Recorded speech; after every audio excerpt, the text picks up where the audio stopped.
Noção de limites. O objetivo desta aula é de trazer de forma superficial a diferença entre o limite de uma sucessão e limite de uma função. 2. Trazer as regras básicas para operar com limites. 3.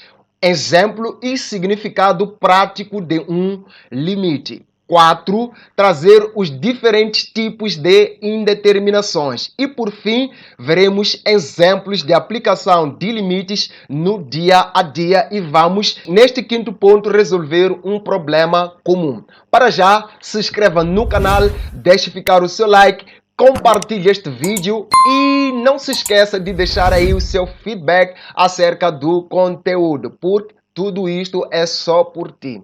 Muito bem, comecemos pelo ponto número 1. Diferença entre limite de uma sucessão e limite de uma função. Em primeiro lugar, para que possamos compreender este negócio, nós precisamos trazer o conceito de uma sucessão e trazer o conceito de uma função.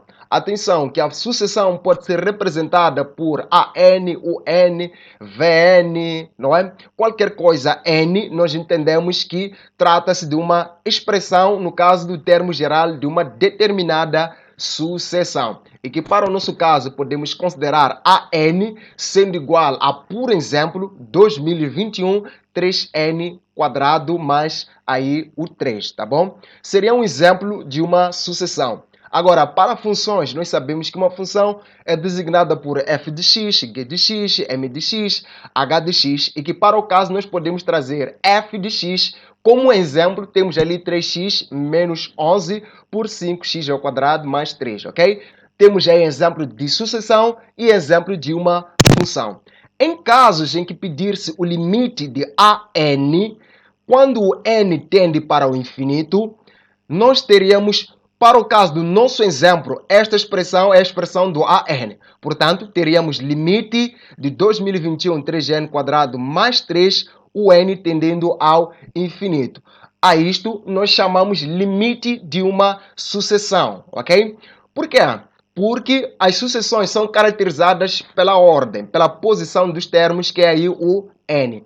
E no limite de sucessões, o n sempre tende ao infinito. Isto porque os termos de uma sucessão sempre partem de 1 e vão crescendo até ao infinito, ok? Agora, no caso em que pede-se o limite de um determinado f de x, com x tendendo para um certo valor finito, ou com x tendendo para o infinito, e que para o caso do nosso exemplo, consideramos a função este negócio, nós teríamos o limite de 3x menos 11, 5x ao quadrado, mais 3, com x tendendo para um valor ou com x tendendo para o infinito. Nós chamamos isto de limite de uma função, ok? Limite de sucessão, limite de uma função. Principais diferenças. A principal diferença é que o limite de uma sucessão sempre tende para o infinito, enquanto que o limite de uma função pode tender para um valor ou pode tender para o infinito. O limite de uma sucessão sempre leva aqui n, ok? Enquanto que o limite de uma função, nós sempre teremos aqui x ou uma outra variável. Então, compreendemos que é limite de uma função ou limite de uma sucessão, ok? Deixe ficar aí o seu like, compartilhe este vídeo, por favor, não seja egoísta. Vamos ao ponto número 2. Regras básicas para operar com limites, ou seja, regras básicas de limites. Toda vez que você tiver um número somando ou subtraindo com infinito, isto sempre vai ser igual a infinito, positivo ou negativo. Nós teremos que analisar a questão dos sinais. E toda vez que eu tiver infinito vezes um número qualquer ou um número qualquer vezes infinito, novamente também teremos infinito positivo ou negativo. Vamos ter que novamente analisar a questão dos sinais.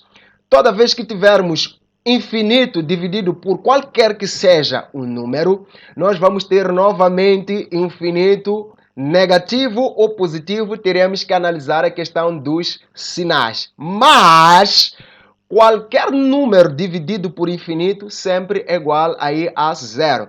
Porque nós estaríamos pegando um número pequeno, dividir por um número muito, mas muito grande mesmo. Então, isto converge para zero, ok? Agora, veja só. Infinito elevado a qualquer que seja um número positivo, sempre vai ser infinito positivo ou negativo. Teremos novamente que usar os nossos conhecimentos de matemática básica para analisarmos a questão do sinal. Agora, preste bastante atenção. Se o infinito for elevado a um número que seja negativo, a primeira coisa que eu deveria fazer é fazer com que este expoente tornasse-se positivo. Portanto, teria que inverter a base, ficando com infinito elevado a um número positivo. Já sei que vai me dar como resposta infinito. Portanto, ficava com 1 sobre infinito.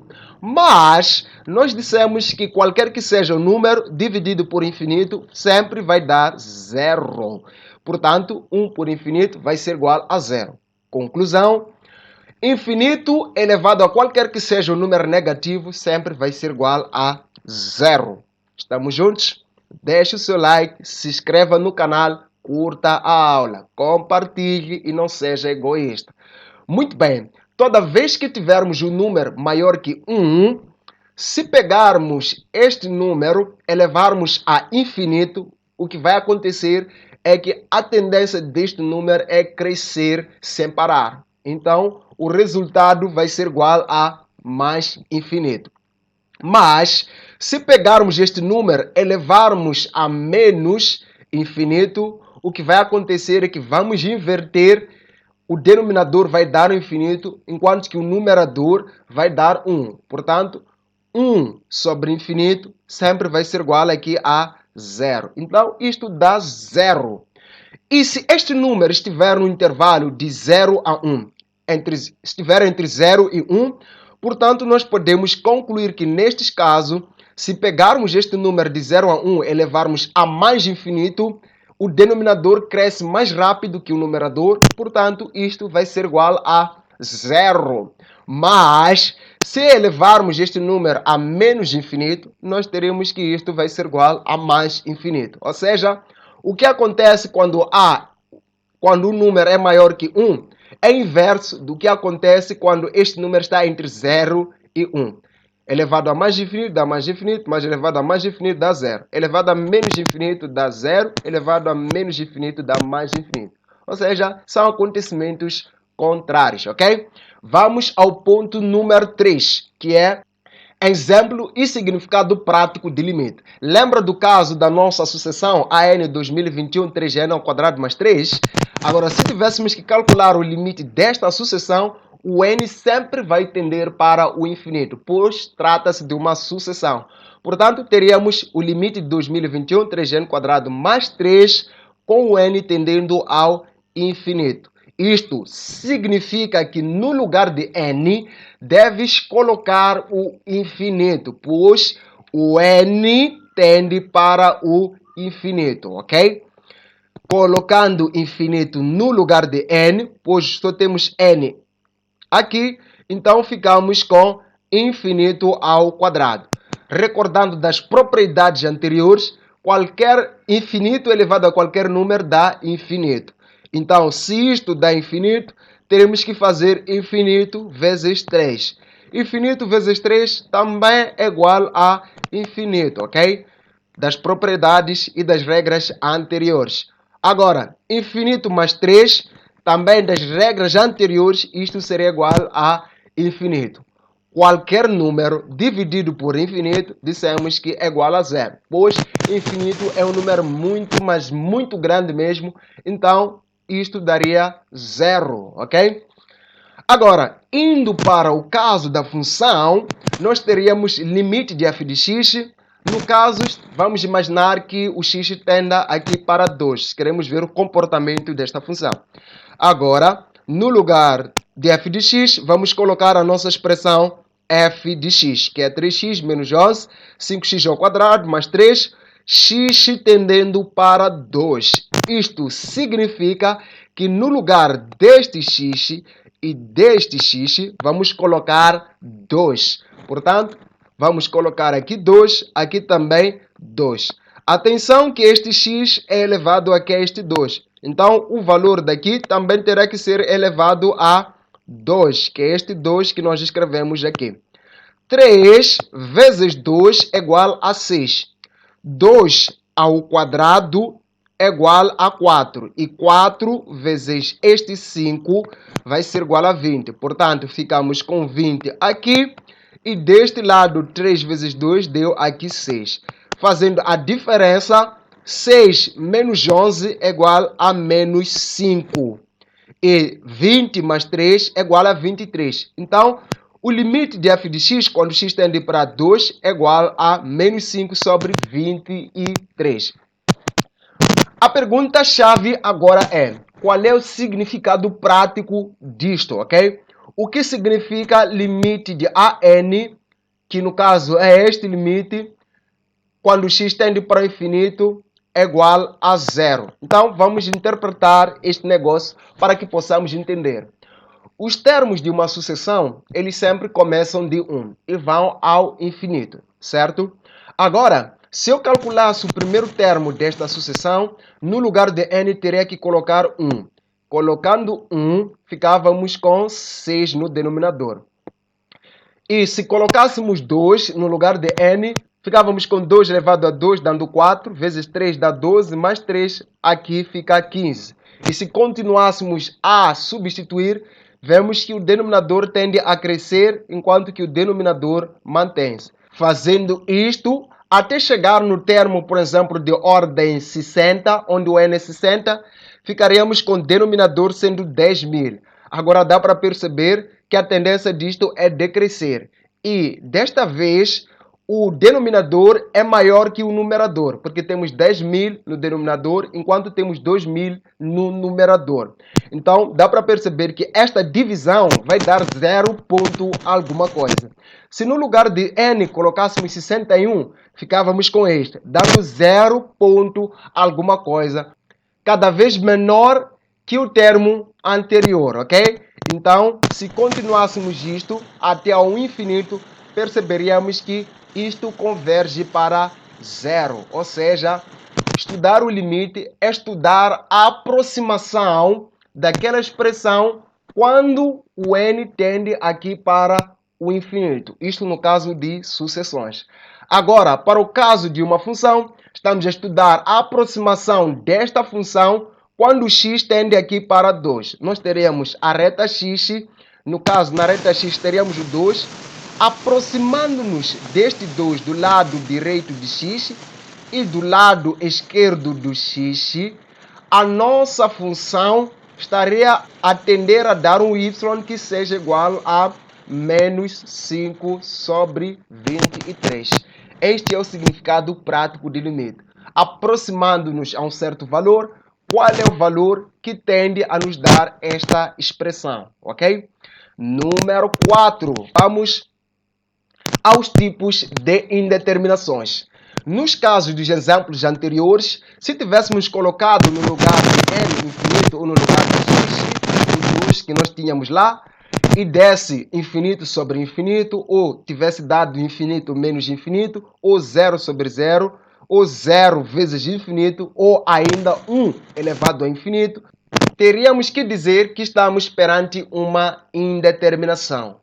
Atenção que cada tipo de indeterminação possui suas regras para resolução. E isto já está reservado aqui neste card, aqui neste cantinho, para que você possa aprender tipo a tipo como resolver com sucesso, ok?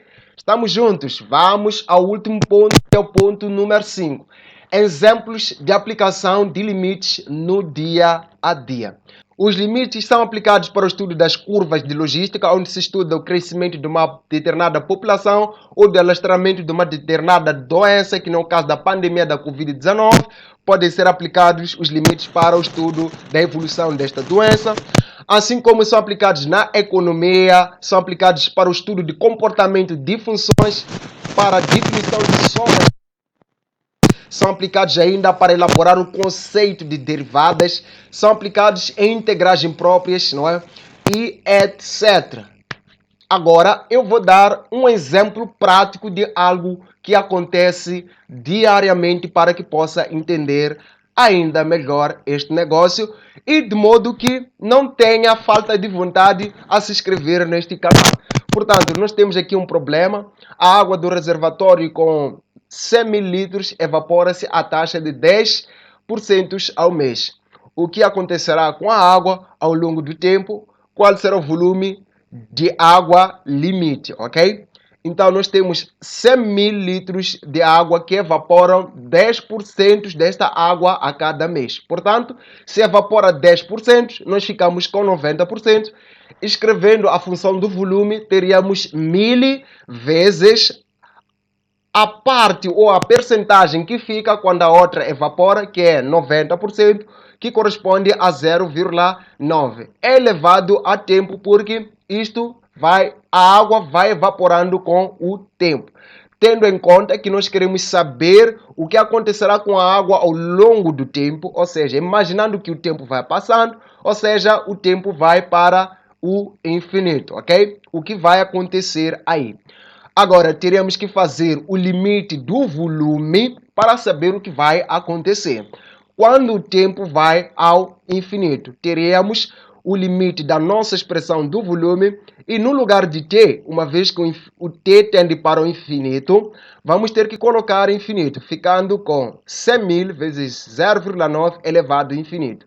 Atenção que pelas regras básicas de operação de limites, qualquer número entre 0 e 1 elevado ao infinito é igual a zero. Temos aqui 0,9 se encontrando naquele intervalo, então elevado ao infinito vai ser igual a zero. 100 mil vezes zero é igual a zero, ok?